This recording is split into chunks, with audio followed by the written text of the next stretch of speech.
What's up, trucking family? We back in the truckers lounge again. I'm your guy Priest, along with the instructor Gene. We How you want to guys touch doing?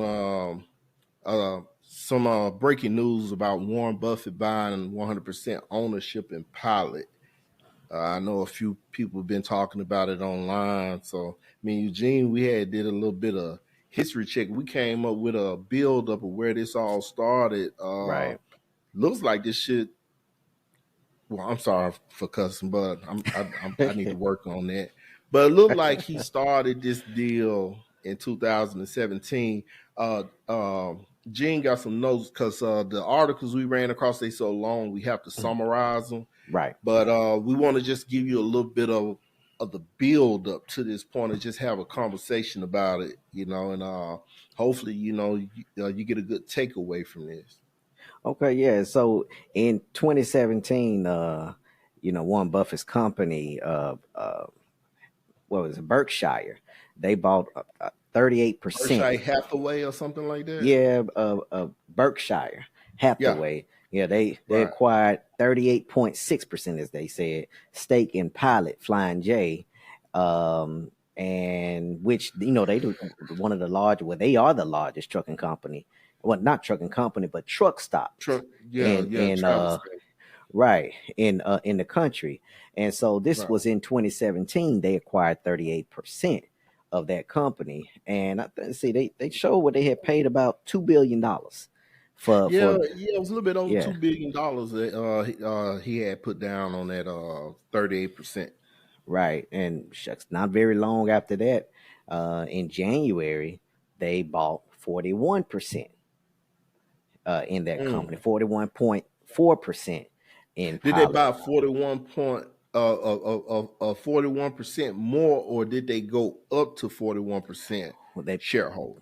41% more. So Okay, so that put they, them around by 80%. So 80%. somewhere near 80%. Right. And for that share, Okay, they so paid that's how we about came about the 20% today. The mhm, news that we heard about him finalizing last 20%. Okay, right. I'm with you now. Right. And so with that, I think they paid a total of like $11 billion for those two separate transactions. It was a total of $11 billion. Mm. And Warren Buffett said then that they had planned to acquire the majority stake, or I guess 100% over 6 years. Right. You know, but I guess my when I was reading that and looking into that, where the 6 years come from? They were, was there a plan in place that after 6 years that they would be able to purchase the whole 100%? He you know, wanted to, he wanted to be a 100% owner by 2023, but his plans got a little bit sidetracked by that lawsuit that was going on about that 20%. And okay, that's part of the deal that a lot of people probably hadn't been keeping up with, because when they report these stories about Warren Buffett becoming 100% owner of Pilot Travel Center, a lot of us forget that just in August they had built the first autonomous service truck stop in Villarica, Georgia, and that was reported. And then when you come around to the lawsuit with the owner of the Cleveland Browns, he's the one that his company. What was the name of his company? the owner of the Cleveland Browns. Yeah, the owner of the Cleveland Browns that was suing Warren Buffett company at Berkshire Hathaway. I, I I, think I, it was called Haslam, Jimmy Haslam. well, I thought they were just their family. No, Jimmy Haslam is the name of the guy who owns Cleveland Brown. Right. Yeah. And Right. and I'm he just looking one of here the to family see. members, because his brother Bill Haslam is the governor of Tennessee. Who So who is? Bill Haslam, But he's but it. then Jim, his brother, the one that owned the Cleveland Browns, then he used to be. Let me see here. Jimmy. See Jimmy. Oh, hold on a second. Yeah. That's right. Yeah, that's right. His brother, former Mhm. Tennessee governor. Yeah. So they just referred to them as the Haslam family Right. That's in pretty the much it. article. But Yeah. but see, uh, some people may not be clear on what that deal was, see what was going on. I thought the guy didn't want to sell the 20% at first. That's the way I had took it. But when I read up on it a little bit more today, doing a little research, I saw that it seemed like he wanted to sell it, but what was happening was he felt like Warren Buffett's company was devaluing the Right. the shares.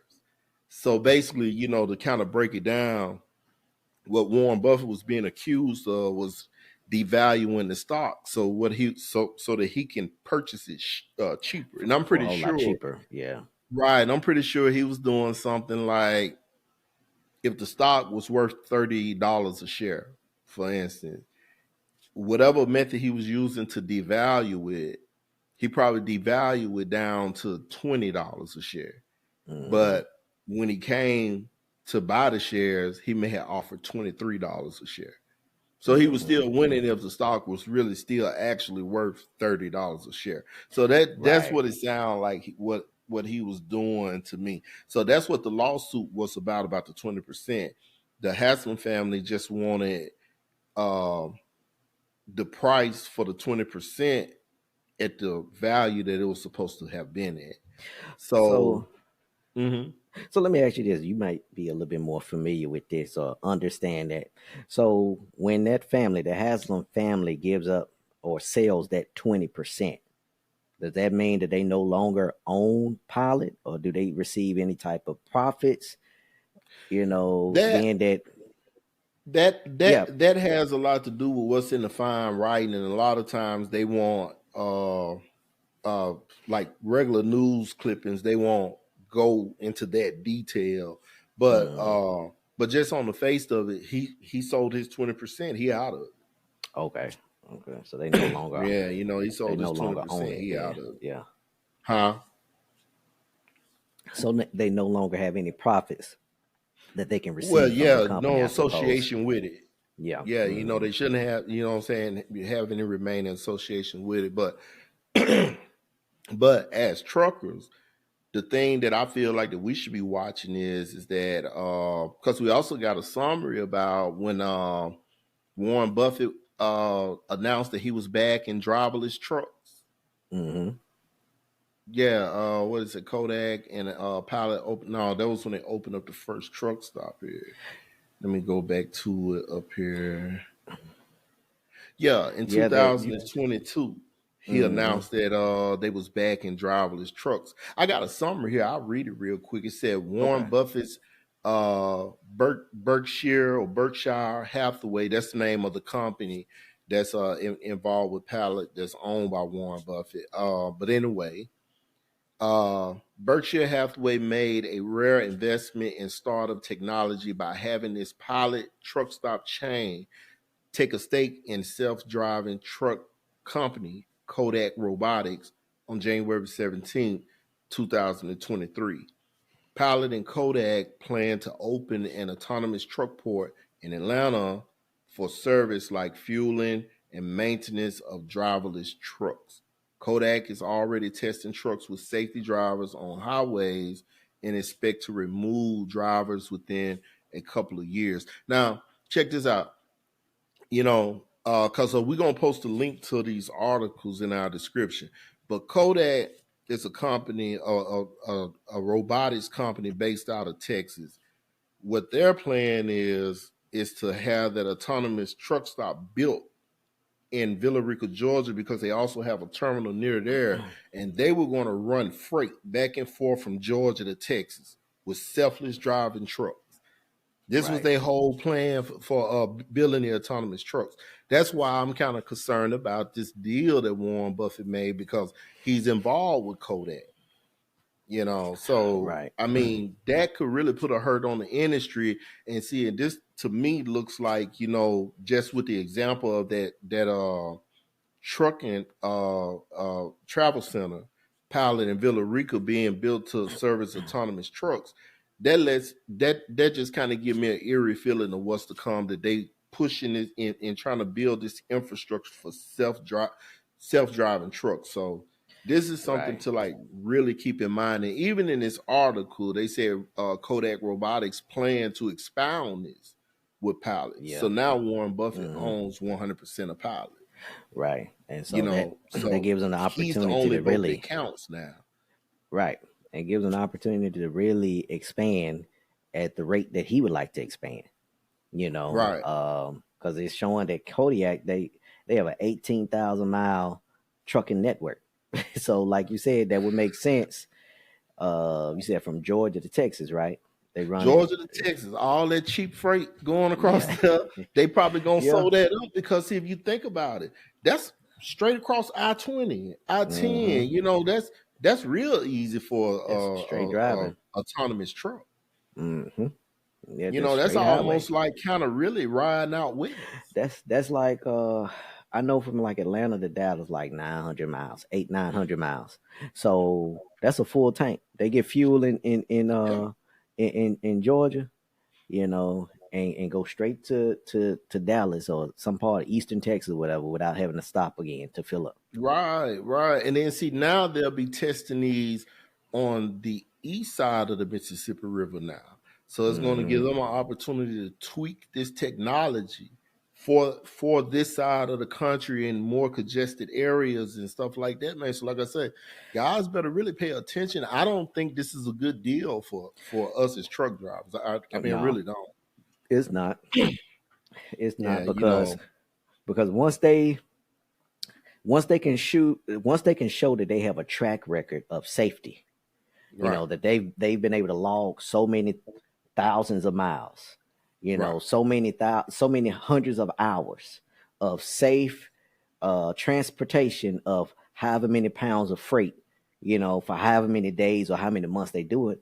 Now right. those they can take those numbers and they can help take that into the courtrooms, into into the law, to the FMCSA, floors, yeah, to the floors of the yeah, have they politics. support.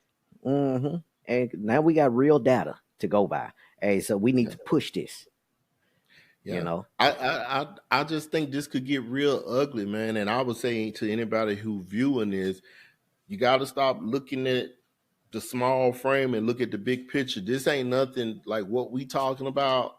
This is not going to go into effect, to the extreme we talking about right now. This may be 4 or 5, maybe 10 years down the road. But the point is, the process is getting started now. A lot of you out there didn't even think that it'll get to this point to where they would even be having autonomous trucks out here moving like that. Now they want to put them out there without even having a human in it. They want to get Hmm. rid of us altogether, just to be honest with you, when it comes to the Right. supply chain.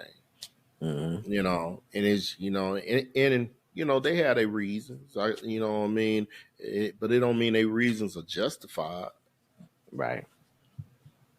Yeah. They wanted to eventually get to the point to where once they can remove, because right now, we talked, did a show on Indiana and New York, making it, they're banning um, the use of driverless trucks without a human being present. So right now, every state, for the most part, that has a human, that's what they're going to require, that a human be present. Their goal is to be able to remove the human from the truck as a safety measure, and now they'll be able to operate 100% completely driverless, and that's more profits for them because see, now you don't have a 11 and 14 hour rule. That truck can Right. run as long as they need it to run. Well, Don't let me have to ask you a have a 10 question. The hour break. Indiana and New York, I know you covered that story.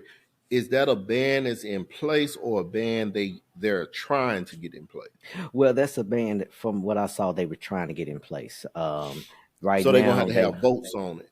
yeah, and Okay. because, Well, an article broke early this year, the beginning of the year, on autonomous. We were looking at that they plan on have this rolling full throttle without a human in it by the end of 2024. okay, You yeah, see, uh, so if it's something that's got to be voted on, shoot, man, a lot of them politicians could be bought, man. Warren yeah, Buffett, guys like Warren Buffett, Elon Musk, Mark Zuckerberg, who is the other one? Bill Gates. You know, those guys, like their investments has a lot to do with the economy. Mm-hmm. And when they make investments that have a lot to do with the economy, they're backed by the government. Yeah. You see what I'm saying? So if they want that train rolling, they're showing that it's going to be rolling. Because I read in another article, and man, I wish I could find it. They were saying that they wasn't planning on, with their projection, they didn't think that they would have those trucks ready to roll without a human in it until 2030. Right, 2030. I remember seeing that. Yeah, You so they know, pushing this 6 years up. So they are, because when the people of California, or the legislators in California. you sound kind of low, like your mic went down. Okay, what about now? Yeah, that's a lot better. Yeah. So when the legislators of California uh pretty much banned the use of driverless trucks without a human, their Governor Newsom, vetoed it. Because he feels like, hey, you know, what's the point? Right. They have their, and I guess that's something we could subscribe to, or I guess look into more. They have a company. They have an association, and that's the Autonomous Vehicle Industry Association. So they have their Right. own association that represents them, and so I'm pretty sure you may have to be an autonomous into the autonomous industry. I don't know if anybody could become a member, but I'm pretty sure that we can get a lot of information from that association. Yeah, it's worth investigating. It really Right. is. But what I'm saying, as far as us, we just want to bring awareness, man, because I see too many times where we get blindsided by a lot of things. Like news will report today, and something connected to it don't report to like months down the road, and they don't refer back to the old articles to show you the build up, or the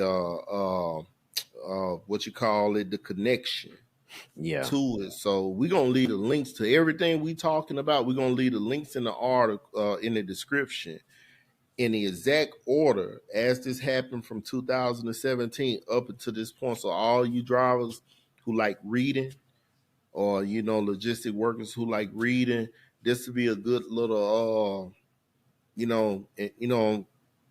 a puzzle that you can put together yourself, that we're going to lay out for you, just with those links to all those different articles like Business Insider, Bloomberg. Yeah, I mean, it's just a lot of information, man. We on our Rachel Maddow type stuff. Right. We try to Right. put things together, because this stuff just ain't looking right to me. I mean, Yeah. yeah, Yeah, I agree. I saw guys on social media in the comments of some of these guys talking about it like they were celebrating. And I'm like, dude, I don't think y'all really looking at the big picture, man. This the same guy that I mean, shoot, I mean, just look at it. He was accused of devaluing the share. Yeah. I mean, Yeah. he And was and I accused of devaluing the share. So he got to have an agenda to want it that bad. hmm and I think that anybody who's a driver, or plan on being a driver for the next 5 years, this affects you. Yeah. And so this is something to look into, because you may feel like, okay, I'm okay for now. But Yeah. if you don't really care nothing about the industry, then hey, oh well. But for the guys, this is what they love to do. They want to do this and retire. This affects you. You Yeah. know. And by the way, I also want to add, this ain't just owner operators. It's company drivers too. hmm I mean, they. I mean, I can see it now. I can see all those big companies that we triumph. Talk about how great they are. They gonna have these autonomous trucks rolling, and next thing you know, you're gonna start seeing drivers peel off. Yeah, I mean, it's coming. I it mean, is. yeah, what I'm saying. We done sat out in the dugout too long. Now the game almost over. Yeah. You know, I Yeah. don't know, but yeah, but that's what. But guys, trucking family, that's what we want to report, man. Like I said, we always trying to keep you guys aware and bring the big picture of certain things to you. We believe in doing our investigation on things. Because we got a lot of love for this industry. This industry done did a lot for us and our family, and it just, yeah, I mean, it's sad to see it go down like this. And then, to be to for them to play us so stupid with information. They play us so to the left with information. It leave us at a pause too long. And by the Yeah. time we catch up to it, they are already locked in a room voting on this stuff. Hmm. And we got to just start connecting the dots ourselves. We can't keep waiting on media to tell us what's going on, because by the time they give it to us, It's gonna be damage too late. already done. Right. Be too late. Yeah. But that's our take for the day that we want to share with you. Remember, stay persistent, stay consistent, and always keep your eyes on the big picture. Much love. Stay safe out there, drivers. All right. Take care, y'all.